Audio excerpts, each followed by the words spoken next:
love me, I love them. And I'll tell you something, if I get the nomination, I'll win the Latino vote. I will win it because I'm going to create jobs.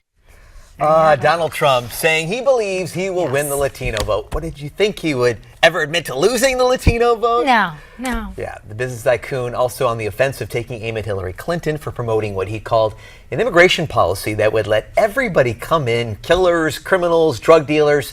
It's a great place to bring in the round table. Isn't it, though? Joining us now, attorney and political strategist Chelsi Henry. Also, let us introduce Republican strategist Ford O'Connell. Thank you both for joining us.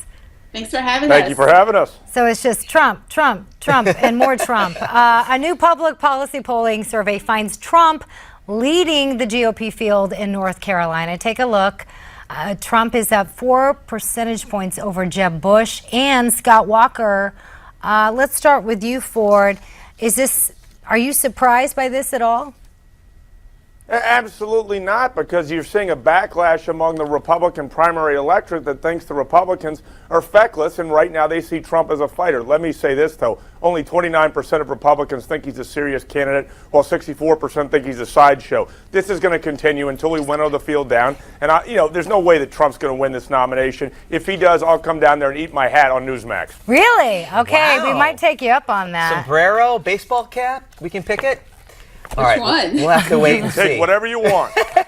He may not win it. He could certainly affect who does win it. And Chelsi, I wanted to throw this to you. A top Republican donor reportedly wants Donald Trump banned from the first presidential debate. Republican donor John Jordan said the other candidates should consider not getting on that debate stage if Trump is allowed to participate. It's not going to happen. Trump will be there. He's polling. I think we showed North Carolina. He's winning. Nationally, he's around 6.5%. That puts him in the top 10. So, Chelsi, let's stay on this subject. You don't step down from the debate stage, but what do you do when Donald Trump goes on the offensive in Cleveland on August 6th? I think what the other Republican candidates can do and should do is continue to speak up. As we've heard from Governor Jeb Bush when he said, listen, that the remarks that Donald Trump has made were not, they did not represent and do not represent the Republican Party. So this is opportunities for these other candidates to show who they are, what they believe in, and how they're different from Donald Trump. I mean, Ford made the great point that he's coming out, people are seeing him and somewhat liking the fact that he is a fighter. But at the end of the day, we need to get back to the issues, and the other candidates have the opportunity to do that and to really be forerunners in how they message themselves and prepare themselves, not only now, but to your point, during the debate. It's all about what they say and how they're able to captivate the American audience. Ford, I want to go back to you. So there's been a lot of talk that supposedly the Republican National Committee Chairman Priebus made a phone call to Trump and said, please, we want you to calm down, not talk about this, tone down with your remarks about illegals. And now it just came out just a few hours ago that Trump is denying that he ever received that phone call. What do you make of this? Winning elections is not about being right, and that's what Donald Trump doesn't quite understand. Yes, he's hitting on a lot of key issues like immigration, trade in China, but this is about perception. And frankly, a lot of people don't follow this all that closely, and what the Democrats, particularly Hillary Clinton, are going to try to do is to basically tie Trump to everyone, as we actually saw her do in the first CNN debate. Look, Reince Priebus is right, but the problem is by calling Donald Trump, you're letting Donald Trump know he's doing something right. What you have to do is you have to ignore him, because right now he's sucking the oxygen out of the news cycle from CNN to Newsmax.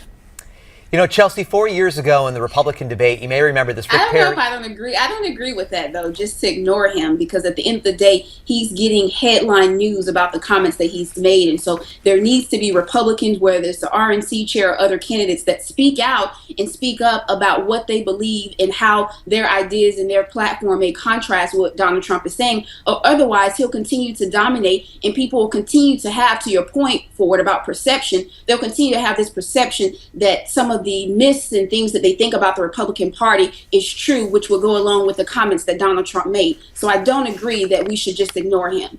All right, Ford and Chelsi, I want to play. Let me elaborate on that, Chelsi. Great point, what I mean by ignoring. When Trump brings up an issue that we should be talking about, like immigration or China or trade, what you do is triangulate off of him and you talk about the issue, but you ignore his bluster. Okay, that's the problem right now, is his bluster is dominating the headlines. Nobody knows what he stands for. All they think is that he says that all illegal Mexicans are rapists and killers. Look, that is the bottom line, and that's all people pay attention to because most Americans don't follow this all that closely, and the average attention span is 30 seconds long. You're right, and that's why what the president, when you look at the comments from Governor Jeb Bush, when he said that these do not reflect the Republican Party, I believe that those were great remarks, and he came out, and that's what continues to be done. Because to your point again, Ford, yes, the American people are not, they don't know all the ins and outs of the issues, but what they hear is what they're going to believe, and so they need to know that those remarks are not reflective of the Republican Party. Because as a Republican, I want a Republican in the White House in 2016, and so I'm grateful for what the RNC and these candidates continue to do by standing out and saying something, how big or how All Chelsi, right, we're going to let you. Two passionate Republicans. I know, I love it. Words and I love edgewise up here on the anchor desk. We're going to talk to both of you. In fact, I want to play a comment from last night's interview straight ahead.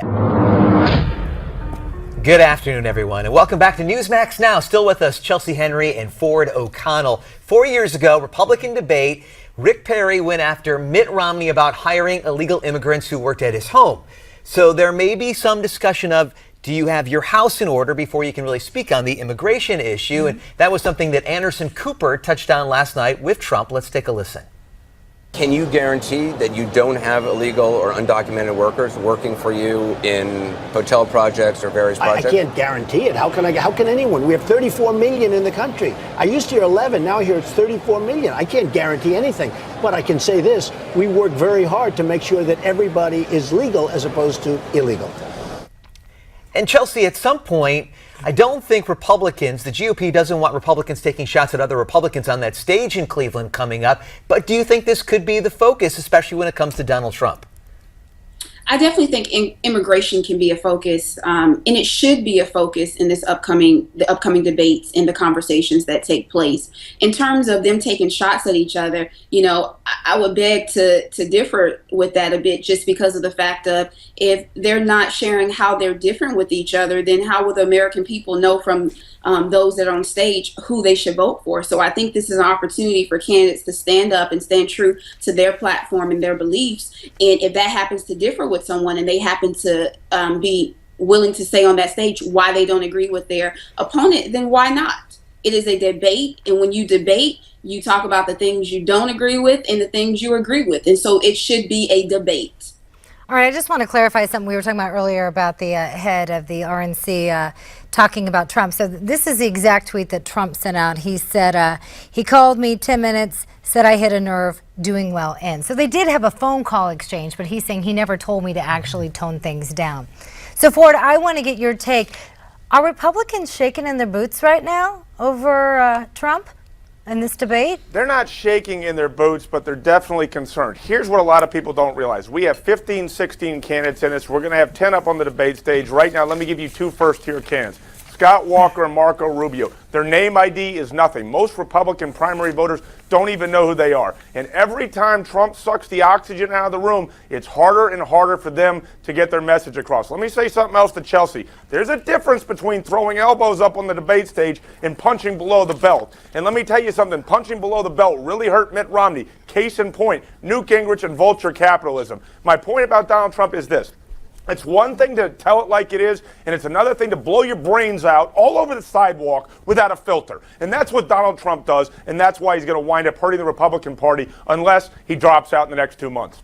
And I don't disagree with you in that point, Ford, in terms of below the belt. But the point that I was making, and I will continue to make, is that they should be allowed to debate, and it shouldn't be, any guidelines or any people behind their ears telling them what they should not say and what they can say. Should there be decorum? Should there be, should they act as if they have some couth? Absolutely. But outside of that, it is a debate. And I want to know where some of these candidates stand on these issues, because to your point, many of the primary voters don't even know who Marco Rubio and Scott Walker are. So this is their time to shine. This is their time to say, this is what I stand for, and this is what I'll do as the next president of the United States of America. Chelsi, I want to ask you one more question. Let me say this. There is a difference between debating and getting after it and turning this into the Worldwide Federation Royal Rumble, okay? And that's what exactly Hillary Clinton and the Democrats do. They don't actually win on the issues. They don't message their people. They say, look at how crazy these Republicans are, and they show YouTube videos of it. And the average person, particularly unmarried women, who we get hit with under the age of 50, watch this over and over, and we could have the cure for cancer, and guess what? No one's going to pay attention. I've written an entire book on this. Let me ask you this. Hold on, guys. Just real quickly. Let me ask you this, because I'm just curious.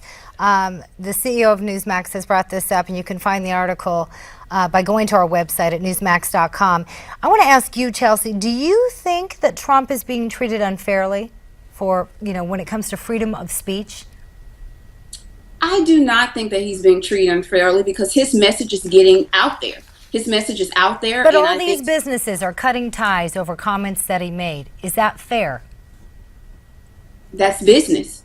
What did their contract say? If their contract allowed for any actions that he took to adjust or to terminate their contract, then so be it. Each of the organizations that have cut ties with him, they had that opportunity, they had that right, and so whether it's fair or not, I'm not sure if Donald Trump would say that it's fair, but for those corporations and for the other Americans that purchase from them, or even throughout internationally who purchase for them, they took a stand and they wanted to be politically correct and show that they did not support the comments that Donald Trump had been making. For 30 seconds, we'll give you the last word. You're a strategist in the room with Marco Rubio or Scott Walker. Do they take the bait in Cleveland? No, they don't take the bait. They try to stay above the fray, and they address the issues, and then they try to turn it around and make themselves look better. I do agree with Chris Ruddy, though, in that article, and that is that PC nonsense is running wild in America, but Trump's not being treated fairly, primarily because he's a Republican, and that's the bottom line. All right, that's going to be the issue. Donald Trump is going to continue to be bombastic. He's going to say a lot of these comments. Will be interesting, though, if it's confrontational when they get on that debate stage. And as Ford was mentioning, there's a lot of people in the middle that will be gauging whether they're going to vote Republican coming up later in 2016. Thanks to both of you. We're going to be coming right back right here on Newsmax TV for a Thursday afternoon.